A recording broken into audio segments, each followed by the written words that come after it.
Ban बनया सब tyre कर दिता सारा काम। कोई इतने गलत पर्चा गलत नतीजा इतने देने की कोशिश ना करे, नहीं तो मैं टाँग के रख दे। ठीक सर। कोई इतने गलत पर्चा गलत नतीजा इतने देने की कोशिश ना करे, नहीं तो मैं टाँग के रख दे। ठीक सर। कोई इतने गलत पर्चा गलत नतीजा इतने देने की कोशिश ना करे, नहीं तो मैं टाँग के रख दे। ठीक सर।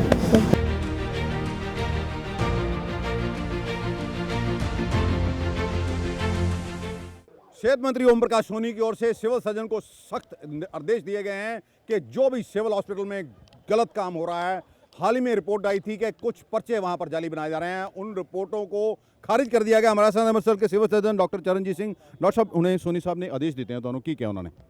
नहीं बिल्कुल जी, मानयोग डिप्टी सीएम साहब ने कहा कि ਜਿਹੜੇ ਕੋਈ 25-26 जिस तरह कहने आम तौर पर अखबारों की गल लगती है, वो आलरेडी मानयोग ਜਿਹੜੇ सीएम साहब डिप्टी सीएम साहब के आदेश हैगे आ ਤੇ ਉਹਦੇ ਮੁਤਾਬਕ ਪਹਿਲਾਂ ਹੀ ਅਸੀਂ ਜਿਹੜੇ ਹੈਗੇ ਆ ਆਰਡਰ ਸਖਤ ਜਿਹੜੇ ਹੈਗੇ ਆ, ਜਦੋਂ ਮਾਨਯੋਗ ਨੇ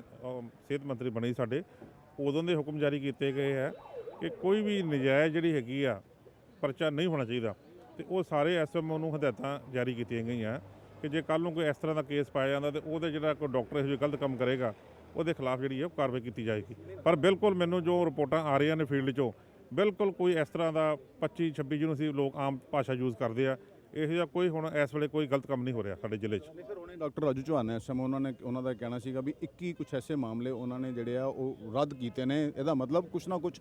ਗਿਰੋਹ ਸਕਰੀ ਹੈ ਜਿਹੜਾ ਉੱਥੇ ਰਿਪੋਰਟਾਂ ਬਣਾ ਰਿਹਾ ਇਸ ਤਰ੍ਹਾਂ ਦੀਆਂ ਜੀ। ਨਹੀਂ, ਜਿਹੜਾ ਵੀ ਗਰੋਹ ਆ, ਮੈਂ ਬਿਲਕੁਲ ਐਸਐਮਓ ਡਾਕਟਰ ਰਾਜੂ ਚੌਹਾਨ ਤੇ ਚੰਦਰ ਮੋਹਨ ਬਕਾਇਦਾ ਮਾਨਯੋਗ ਮੰਤਰੀ ਸਾਹਿਬ ਦੇ ਆਦੇਸ਼ਾਂ ਤੋਂ ਪਹਿਲਾਂ ਇੱਕ ਮੀਟਿੰਗ ਜਿਹੜੀ ਹੋ ਚੁੱਕੀ ਸੀ ਕਿ ਜ਼ਿਲ੍ਹਾ ਹਸਪਤਾਲ ਵਿੱਚ, ਕਿਉਂਕਿ ਸਾਰੇ ਮਸਲੇ ਜਿਹੜੇ ਜ਼ਿਆਦਾ ਉਹ ਜ਼ਿਲ੍ਹਾ ਹਸਪਤਾਲ 'ਚ ਆਉਂਦੇ ਆ, ਤੇ ਉਹਨਾਂ ਨੂੰ ਕਿਹਾ ਕੋਈ ਵੀ ਇਲੀਗਲ ਸੌਟ ਆਫ ਜੇ ਕੋਈ ਮੈਡੀਕਲ ਲੀਗਲ ਹੋਏਗਾ ਤੇ ਉਹ ਸਿੱਧਾ ਡਾਕਟਰ ਦੀ ਤੇ ਐਸਐਮਓ ਦੀ ਜ਼ਿੰਮੇਵਾਰੀ ਫਿਕਸ ਕੀਤੀ ਜਾਊਗੀ। ਤੇ ਉਹਨਾਂ ਨੂੰ ਮੈਨੂੰ ਪੂਰੀ ਉਮੀਦ ਹੈਗੀ ਕਿ ਜੋ ਮਾਨਯੋਗ ਉਪ ਮੁੱਖ ਮੰਤਰੀ ਸਾਹਿਬ ਦੇ ਆਦੇਸ਼ ਹੈਗੇ ਆ,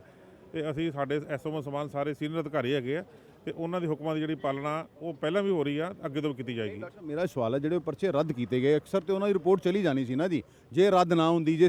ਡਿਪਟੀ ਸੀਐਮ ਸਾਹਿਬ ਐਕਸ਼ਨ ਨਾ ਲੈਂਦੇ ਤੇ ਉਸ ਤੋਂ ਬਾਅਦ ਸਖਤੀ ਨਾ ਕੀਤੀ ਜਾਂਦੀ ਤੇ ਕਿਤੇ ਗਲਤ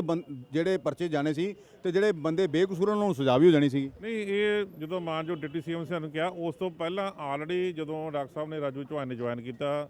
ਡਾਕਟਰ ਚੰਦਰ ਮੋਹਨ ਬੈਠੇ ਸੀ, ਇਹ ਰਿਵਿਊ ਮੈਂ ਆਲਰੇਡੀ ਆਰਡਰ ਕਰ ਚੁੱਕਾ ਸੀ ਸਾਰੇ ਜ਼ਿਲ੍ਹੇ ਵਿੱਚ ਕਿ ਤੁਸੀਂ ਨਿੱਜੀ ਤੌਰ ਤੇ, ਆਮ ਤੌਰ ਤੇ ਕੀ ਹੁੰਦਾ ਕਿ ਮੈਡੀਕਲ ਰਿਪੋਰਟ ਕੱਟੀ ਜਾਂਦੀ ਆ ਤੇ ਉਹ ਡਾਕਟਰ ਜਿਹੜਾ ਸੰਬੰਧਿਤ ਆ ਉਹ ਰਿਪੋਰਟ ਜਾਰੀ ਕਰ ਦਿੰਦਾ, ਤੇ ਮੈਂ ਇਹਨਾਂ ਨੂੰ ਕਿਹਾ ਸੀ ਕਿ ਹਰ ਇੱਕ ਮੈਡੀਕਲ ਲੀਗਲ ਨੂੰ ਨਾਓ ਐਸਐਮਓ ਵਿਲ ਰਿਵਿਊ ਕਿ ਜੇ ਉਹ ਲੱਗਦਾ ਕਿ ਉਹਦੇ ਨਾਨ ਵਾਈਟਲ ਪਾਰਟ ਤੇ ਹੈਗੀ ਆ ਤੇ ਬੇਸ਼ੱਕ ਉਹ ਜੈਨੂਨ ਵੀ ਲੱਗਦੀ, ਪਰ ਅਸੀਂ ਚਾਹੁੰਦੇ ਕਿ ਇਹ ਪਬਲਿਕ ਵਿੱਚੋਂ ਇਹੋ ਜਿਹੀ ਜਿਹੜੀ ਚੱਲ ਰਿਹਾ ਇੱਕ ਆਮ ਤੌਰ ਤੇ ਧਾਰਾ ਹੁੰਦੀ ਕਿ ਜੇ ਡਾਕਟਰ ਵਾਲੇ ਜਾਂ ਦੂਜੀਆਂ ਪਾਰਟੀਆਂ, ਅਸੀਂ ਇਹਨੂੰ ਕਹਿੰਦੇ ਤੁਸੀਂ ਸਖਤੀ ਕਰੋ, ਉਹਨੂੰ ਬੇਸ਼ੱਕ ਕੈਂਸਲ ਕਰ ਦਿਓ ਤਾਂ ਕਿ ਪਬਲਿਕ ਨੁਕਸਾਨ ਨਾ ਹੋਵੇ। ਅੱਛਾ ਡਾਕਟਰ ਸਾਹਿਬ, ਇੱਕ ਹੋਰ ਮਾਮਲਾ ਸਾਹਮਣੇ ਆਇਆ ਸੀਗਾ ਵੀ ਡੋਪ ਦੀਆਂ ਜਾਲੀ ਰਸੀਦਾਂ ਕੱਟੀਆਂ ਜਾਂਦੀਆਂ, 2 ਕਰਮਚਾਰੀ ਇਹਨਾਂ ਨੇ ਪਕੜੇ ਸੀ ਉੱਥੇ ਜਿਹੜੇ ਬੰਦੇ ਕੇ ਹਸਪੀਟਲ ਦੇ EMPLOYE ਹੀ ਨਹੀਂ ਸੀ। ਫੜੇ ਜਾਣ ਦੇ ਬਾਵਜੂਦ ਹੀ ਹੈਲਥ ਡਿਪਾਰਟਮੈਂਟ ਵੱਲੋਂ ਕੋਈ ਕਾਰਵਾਈ ਨਹੀਂ ਕੀਤੀ ਗਈ। ਇਹਦਾ ਮਤਲਬ ਕੁਝ ਲੋਕ ਵੀ ਸ਼ਾਮਲ ਨੇ ਜੀ ਹੈਲਥ ਡਿਪਾਰਟਮੈਂਟ ਦੇ ਸਾਰੇ। ਨਹੀਂ, ਉਹਦੀ ਬਕਾਇਦਾ ਜਿਹੜੀ ਹੈਗੀ ਆ ਉਹਨੂੰ ਕਾਰੀ ਆਲਰੇਡੀ ਚੱਲ ਰਹੀ ਹੈਗੀ ਆ, ਉਹ ਬੰਦਿਆਂ ਨੂੰ ਨੌਕਰੀ 'ਚੋਂ ਕੱਢ ਦਿੱਤਾ ਗਿਆ ਤੇ ਸਾਰੇ ਹੀ ਅੰਮ੍ਰਿਤਸਰ ਵਿੱਚ ਹੁਕਮ ਜਾਰੀ ਕੀਤੇ ਗਏ ਕਿ ਜੇ ਕੋਈ ਇਹੋ ਜਿਹਾ ਕਰਮਚਾਰੀ ਭਾਵੇਂ ਕੱਚਾ ਪੱਕਾ ਪਾਇਆ ਜਾਂਦਾ ਕੱਲ੍ਹ ਨੂੰ ਕਿ ਜਿਹੜਾ ਔਨ ਰੋਲ ਨਹੀਂ ਹੈ, ਤੇ ਅਟੈਂਡੈਂਸ ਵੀ ਐਸਐਮਓ ਦੀ ਰਿਸਪੌਂਸਿਬਿਲਿਟੀ ਫਿਕਸ ਕੀਤੀ ਗਈ ਆ ਕਿ ਅਟੈਂਡੈਂਸ ਉਹ ਨਿੱਜੀ ਤੌਰ ਤੇ ਫਿਜ਼ੀਕਲ ਤੌਰ ਤੇ ਇੰਸ਼ੋਰ ਕਰਨਗੇ ਕਿ ਜਿਹੜੇ ਅਧਿਕਾਰੀ ਕਰਮਚਾਰੀ ਤੇ ਜਾਂ ਭਾਵੇਂ ਉਹ ਪ੍ਰਾਈਵੇਟ ਜਾਂ ਸਰਕਾਰੀ ਜੋ ਵੀ ਆਪਾਂ ਅਸੀਂ ਲਾਏ ਨੇ ਉਹ ਸਾਡੇ ਔਨ ਰੋਲ ਹੋਣੇ ਚਾਹੀਦੇ ਆ। ਨਹੀਂ ਡਾਕਟਰ ਸਾਹਿਬ, ਪਹਿਲੀ ਗੱਲ ਤੇ ਜੀ ਉਹ ਸਰਕਾਰੀ ਬੰਦੇ ਨਹੀਂ ਸੀਗੇ, ਪ੍ਰਾਈਵੇਟ ਰੱਖੇ ਗਏ ਸੀ, ਉਹਨਾਂ ਨੂੰ ਕੋਡ ਕਿਸ ਤਰ੍ਹਾਂ ਮਿਲ ਗਿਆ ਜੀ, ਇਹ ਵੀ ਜਾਂਚ ਦਾ ਵਿਸ਼ਾ ਹੈ। ਪਰ ਜਿਹੜੇ ਅਧਿਕਾਰੀ ਉਹਨਾਂ ਨੂੰ ਰੱਖਿਆ, ਜਿਹੜੀ ਉਹਨਾਂ ਨੂੰ ਤਨਖਾਹ ਦਿੰਦਾ ਰਿਹਾ, ਉਹਦੇ ਤੇ ਕੀ ਕਾਰਵਾਈ ਕੀਤੀ ਗਈ? ਬਿਲਕੁਲ ਉਹਦੀ ਜਿਹੜੀ ਜਾਂਚ ਹੈਗੀ ਆ ਚੱਲ ਰਹੀ ਹੈ, ਤੇ ਜੋ ਜਾਂਚ ਵਿੱਚ ਸਾਹਮਣੇ ਆਏਗਾ ਉਹਦੇ ਮੁਤਾਬਕ ਭਾਵੇਂ ਉਹ ਕੋਈ ਵੀ ਸੀਨੀਅਰ ਅਧਿਕਾਰੀ ਹੋਵੇ ਉਹਦੇ ਖਿਲਾਫ ਕਾਰਵਾਈ ਕੀਤੀ ਜਾਏਗੀ। ਅੱਛਾ ਡਾਕਟਰ ਸਾਹਿਬ, ਇੱਕ ਛੋਟੀ ਪਰਚੀ ਦਾ ਖੇਡ ਜਿਹੜਾ ਹਜੇ ਵੀ ਚੱਲ ਰਿਹਾ ਉੱਥੇ ਤੁਹਾਡੇ ਸਿਵਲ ਹਸਪੀਟਲ ਦੇ ਵਿੱਚ ਜਾਂ ਹੋਰ ਵੀ ਜਗ੍ਹਾ ਤੇ ਚੱਲ ਰਿਹਾ, ਤੁਹਾਡੇ ਵੱਲੋਂ ਵੀ ਆਦੇਸ਼ ਦਿੱਤੇ ਗਏ ਸੀਗੇ ਤੇ ਉੱਤੇ ਰੋਕ ਨਹੀਂ ਲੱਗ ਪਾ ਰਹੀ, ਕੀ ਰੀਜ਼ਨ ਹੈ? ਨਹੀਂ, ਬਿਲਕੁਲ ਦੇਖੋ ਆਲਰੇਡੀ ਸਰਕਾਰ ਵੱਲੋਂ NPA ਜਿਹੜਾ ਹੈਗਾ ਦਿੱਤਾ ਜਾ ਰਿਹਾ ਸਾਰੇ ਡਾਕਟਰਾਂ ਨੂੰ, ਤੇ ਸਰਕਾਰ ਦੇ ਹੁਕਮ ਹੈਗੇ ਆ, ਤੇ ਮੈਂ ਦੁਬਾਰਾ ਸਰਕਾਰ ਦੇ ਹੁਕਮ ਆ ਉਹ ਲਿਖਤੀ ਤੌਰ ਤੇ ਜ਼ਬਾਨੀ ਤੌਰ ਤੇ ਹਦਾਇਤਾਂ ਜਾਰੀ ਕੀਤੀਆਂ ਕਿ ਕੋਈ ਵੀ ਡਾਕਟਰ ਜਿਹੜਾ ਪ੍ਰਾਈਵੇਟ ਪ੍ਰੈਕਟਿਸ ਨਾ ਕਰੇ, ਨਾ ਮਰੀਜ਼ਾਂ ਨੂੰ ਜਿਹੜੀ ਹੈਗੀ ਉਹ ਦਵਾਈ ਕੋਈ ਹਸਪਤਾਲ ਤੋਂ ਬਾਹਰ ਦੀ ਲਿਖ ਕੇ ਦੇਗਾ। ਜੇ ਬਾਹਰ ਦੀ ਲਿਖਣ ਦੀ ਲੋੜ ਆ ਤੇ ਉਹਨਾਂ ਨੂੰ ਕਿਹਾ ਕਿ ਸਿਰਫ ਤੁਸੀਂ ਸਾਲਟ ਮੈਂਸ਼ਨ ਕਰਨਾ, ਕਿਸੇ ਕੰਪਨੀ ਦਾ ਨਾਂ ਨਹੀਂ ਮੈਂਸ਼ਨ ਕਰਨਾ, ਜਿੱਥੇ ਸਾਨੂੰ ਲੱਗਦਾ ਕਿ ਸਾਡੇ ਡਿਸਪੈਂਸਰੀ ਵਿੱਚ। ਪਰ ਅਸੀਂ ਪੂਰੀ ਕੋਸ਼ਿਸ਼ ਕਰ ਰਹੇ ਹਾਂ ਕਿ ਸਾਰੀਆਂ ਦਵਾਈਆਂ ਮਰੀਜ਼ਾਂ ਨੂੰ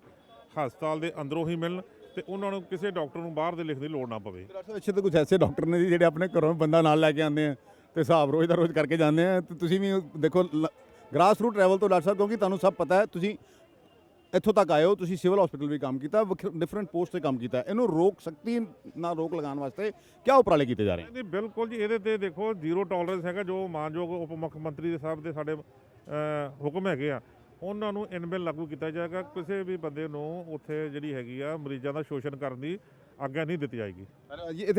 D4 न्यूज़ की ओर से खुलासा किया गया था कि सिविल हॉस्पिटल में एक ऐसा गिरोह सक्रिय है जहां पर जाली पर्चे बनाए जाते हैं, जाली डोप की रिपोर्टें भी तैयार की जाती हैं। मामला सामने आता है, उसके बावजूद कार्रवाई क्यों नहीं होती, ये सबसे बड़ा सवाल है। अभी डिप्टी सीएम जो डिप्टी चीफ मिनिस्टर हैं ओम प्रकाश सोनी और सेहत विभाग के मंत्री भी हैं, उनकी ओर से ये आदेश जारी किए गए हैं और सख्त लफ्जों में हिदायत दी गई है कि अगर उनके